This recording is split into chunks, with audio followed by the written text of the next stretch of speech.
যদি ঐক্যবদ্ধ বাংলাদেশ সত্যিই জিতে, তাহলে সত্যিকার অর্থে বাংলাদেশ জিতে যাবে ইনশাআল্লাহ। এবং সেদিন আমরা সমাজে ন্যায় বিচার কায়েম করব ইনশাআল্লাহ। আমরা বদ্ধপরিকর।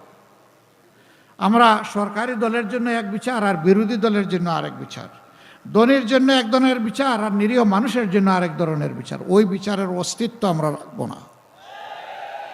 যে অপরাধে একজন সাধারণ মানুষের বিচার হয়ে শাস্তি হবে, একই অপরাধ রাষ্ট্রপতি প্রধানমন্ত্রী করলেও তাদেরকে ছাড় দিয়ে কথা বলা হবে না, একই বিচারে আওতায় আনা হবে ইনশাআল্লাহ। দুর্নীতির জড় আমরা কেটে দিতে চাই। আমরা দুর্নীতির পাতা আর ডাল ধরে টান দেব না, আমরা দুর্নীতির ঘাড় ধরে টান দেব ইনশাআল্লাহ। রাঘব বোয়াল, গডফাদার, মাফিয়া এরা থাকবে আইনের দরাছোঁয়ার বাইরে, আর ওই যারা সিসকাচুর তাদেরকে আনবেন আপনি আইনের আওতায় শাস্তি দেবেন। এটা চরম অন্যায়। জড়ে মূলে হাত দিতে হবে ইনশাআল্লাহ। তাই আমরা অঙ্গীকার করেছি, আল্লাহ যদি আমাদেরকে দেশ পরিচালনার সুযোগ দেন, আমরা নিজেরা চাঁদাবাজি করব না, করার কোনো প্রশ্নই উঠে না, এবং কাউকে চাঁদাবাজি করতে দেওয়া হবে না ইনশাআল্লাহ। যে দেশে আমার মায়ের কোনো ইজ্জতের গ্যারান্টি নাই, শিশুর জীবনের গ্যারান্টি নাই, ছাত্রছাত্রীদের জন্য নিরাপদ কোনো ক্যাম্পাস আমরা দিতে পারি নাই, যুবকদের হাতে কাজ দিতে পারি নাই, এ বাংলাদেশ আপনার আমার হতে পারে না। ওই বাংলাদেশ আমাদের হবে যেই বাংলাদেশের সমাধান আমরা দিতে পারবো ইনশাআল্লাহ। উন্নয়নের অনেক গুরুত্বপূর্ণ দিক থাকবে। অগ্রাধিকারের মধ্যে একটা বড় অগ্রাধিকার হবে নদী সংস্কার করা। নদী এখন দুঃখ, সেই নদীকে ইনশাআল্লাহ পরিণত করতে হবে সম্পদে। এটা সম্ভব যদি দুর্নীতিমুক্ত হয়। বলবেন এত টাকা কই পাবে? টাকা আছে, আমাদের টাকা জমা আছে, শুধু আনতে পারলেই হয়। ওই যে 28 লক্ষ কোটি টাকা দেশ থেকে লুণ্ঠন করে বিদেশে নেওয়া হয়েছে, এইটা আনতে হলে এই প্রক্রিয়ার সাথে যে দল এবং ব্যক্তিরা জড়িত নয় সেই দলই পারবে, অন্য কোনো দল পারবে না। যারা নিজেরাই লুণ্ঠনের সাথে, পাচারের সাথে জড়িত, এরা জীবনেও এই টাকা ফেরত আনতে চাইবে না, বরঞ্চ আরও বাংলাদেশকে লুটে পুটে খাইতে চাইবে। আমরা আপনাদেরকে কথা দিচ্ছি, আল্লাহ সুযোগ দিলে ইনশাআল্লাহ ওদের মুখ দিয়ে পেটের ভিতরে হাত ঢুকাইয়ে সব বের করে আনা হবে ইনশাআল্লাহ। তাই আছে এই নির্বাচনে নেমে কেউ কেউ বলে ফেলে যে অমুক দলের কোনো মহিলা, কোনো নারী যদি আসে ওদের কাপড় খুলে ফেলবা। বলেন নাউজুবিল্লাহ। কেন ভাই, নিজের মাকে একটু সম্মান করতে পারো না? তুমিও তো মায়ের সন্তান, মায়ের গর্ভ থেকে দুনিয়া এসেছো। কেমনে তুমি বলতে পারো যে একজন নারীর, একজন মায়ের কাপড় খুলে ফেলতে হবে? এবং কিছু কিছু জায়গায় হেজাব নিকাজ নিয়ে টানাটানি হয়েছে, তা আপনারা দেখেছেন। এমনকি মাদের গায়ে হাত দেওয়া হয়েছে, এটাও আপনারা দেখেছেন। হ্যাঁ, ইদানিং কিছু থেমেছে। কেন থেমেছে জানেন? এর বিরুদ্ধে সবাই সোচ্চার হয়েছে। আর আমি আমার জায়গা থেকে, অবস্থান থেকে বলেছি, জীবন দিতে রাজি আছি, কিন্তু মায়ের ইজ্জত কাউকে বন্ধক দিতে রাজি নই। তা বরদাস্ত করব না। এখন আমার বিরুদ্ধে লেগেছে, এই বিষয় নিয়ে আমার বিরুদ্ধে লেগেছে। মিসাইল ছুঁড়েছিল আমার দিকে, ফিরত গিয়ে এখন পড়েছে তাদের কপালের উপরে। সত্য কখনো আড়াল থাকে না, মেঘ কখনো পার্মানেন্টলি সূর্যকে ঢেকে রাখতে পারে না। সত্য নিজ থেকেই প্রকাশিত হয়ে যায়। কেন এই মিথ্যাচার? আমাদের বিরুদ্ধে সত্য কোনো অভিযোগ থাকে তাই দেন, বলেন, সমালোচনা করেন, মোস্ট ওয়েলকাম। আমরা এটাকে আমলে নিয়ে সংশোধন হওয়ার চেষ্টা করব, অসুবিধা নাই। আমরা মানুষ, আমরা ভুল বানতে ঊর্ধ্বে না। কিন্তু যে অপরাধের সাথে আমি জড়িত না, আমার নামে সেইটা বানিয়ে চালিয়ে দিবেন, বাংলাদেশের 18 কোটি মানুষকে অতটা বোকা ভাববেন না। এই সবাই মিলে বাংলাদেশ গড়ব।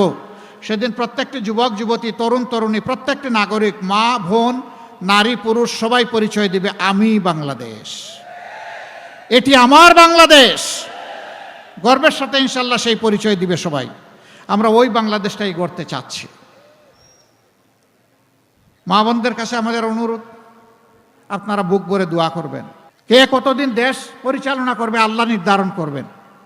আমাদের ওই রকম কিয়ামত পর্যন্ত দেশ আমাদেরকেই পরিচালনা করতে হবে, এটা আমরা বিশ্বাস করি না। কিন্তু সৎ লোকের দ্বারা দেশ পরিচালিত হতে হবে, ওইটাই আমরা চাই। আমি ভেরি ডেসপারেটলি আপনাদেরকে বলতে চাই, আমরা বাংলাদেশ জামাতে ইসলামীর বিজয় চাই না। বলবেন এটা আবার কোন কথা? আসলাম আপনার কথা শুনতে, আমাদের বিজয়ের আশ্বাস শুনতে, আপনি বলেন বিজয় চান না? চাই না। আমরা 18 কোটি মানুষের বিজয় চাই। 18 কোটি মানুষের বিজয় হলে আমরা কি কেউ বাদ পড়ব? আমরা কোনো দল, গোষ্ঠী, পরিবারতান্ত্রিক বিজয় আর আমরা দেখতে চাই না। শাসনও আমরা দেখতে চাই না। আমাদের দেশবাসী মুখী আছে নতুন বাংলাদেশ, নতুন ব্যবস্থাপনা দেখার জন্য। আগামী 13 তারিখ যেন হয় নতুন বাংলাদেশের জন্ম। বলবে এই বাংলাদেশ কি এখনকার চাইতে বড় হবে না ছোট হবে? না, এই বাংলাদেশে থাকবে, কিন্তু তার চরিত্র পাল্টে যাবে ইনশাআল্লাহ। এটি হবে জনকল্যাণমূলক বাংলাদেশ। এটি কোনো দল ব্যক্তিকে সন্তুষ্ট করার জন্য হবে না, বরঞ্চ জনগণকে তাদের পাশে থেকে সেবা দেওয়ার জন্য হবে। 12 তারিখের প্রথম ভোট হবে গণভোট। কি বলবো? হা। গণভোটে কি বলবো? হা মানে আজাদি, না মানে গুলামি। আজাদি না গুলামি? আজাদি না গুলামি? ইনশাআল্লাহ সবাইকে নিয়ে আমরা হা ভোট বিজয়ী করব ইনশাআল্লাহ। দ্বিতীয় ভোটটা সরকার গঠনের। কারে ভোট দিবেন? হ্যাঁ, উত্তরটা এরকম হবে, 54 বছরে যাদেরকে দেখেছি তাদের আমলনামা আমাদের সামনে আছে। আর 5 আগস্ট থেকে এই 17 মাস যাদেরকে দেখেছি তাদের আমলনামাও আমাদের সামনে আছে। এখানে যাদের আমলনামাকে আমরা ভালোবাসবো তাদেরকেই আমরা ভোট দেব। যারা নিজের দল সামলাইতে পারে না তারা কি দেশ সামলাতে পারবে? যারা নিজের দল সামলাতে পারে ইনশাল্লাহ তারাই দেশ সামলাতে পারবে।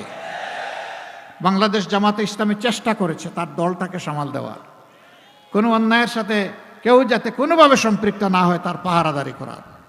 এতদিন পাহারাদারি করেছি দলের, এবার আপনারা একটু মেহরবানি করে সুযোগ দেন। আমরা এখন 18 কোটি মানুষের চৌকিদারি করতে চাই, তাদের জীবন সম্পদ ইজ্জতের পাহারাদার হতে চাই।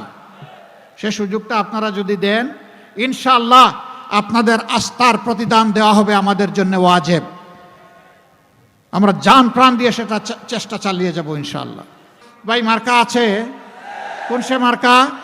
আরো জুড়ে জুড়ে সুরে একটিবার ইগলো বলুন। আরে এগুলো বলুন, দাড়িপাল্লা। একটিবার ইগল। ইনশাআল্লাহ 12 তারিখ সারাদিন সকাল সন্ধ্যা জিতে যাবে ইনশাআল্লাহ। দাড়িপাল্লা, মাশাআল্লাহ। সবাইকে মোবারকবাদ। বিজয় ঘরে নিয়ে আমরা ফিরবো ইনশাআল্লাহ। আল্লাহ আমাদেরকে সাহায্য করুন। ঘরে ফিরে উজু করে 2 রাকাত নামাজ, বিজা চোখে 4টা সেজদা আল্লাহ তাআলার দরবারে শুকরিয়া আদায় করবো ইনশাআল্লাহ। আল্লাহ আমাদেরকে সেই অপেক্ষার পালাটা আল্লাহ যেন আমাদের হাতে এনে দেন, দোয়া করি। সবাইকে ধন্যবাদ, আপনারা এসেছেন। আসুন আমার পক্ষ থেকে একটু স্লোগান দেই, এরপরে সভাপতির ভাষণ শুনবেন। লিল্লাহি তাকবীর, লিল্লাহি তাকবীর, ইনকিলাব ইনকিলাব, জিন্দাবাদ জিন্দাবাদ, ইনকিলাব জিন্দাবাদ জিন্দাবাদ জিন্দাবাদ। আসসালামু আলাইকুম ওয়া রাহমাতুল্লাহ।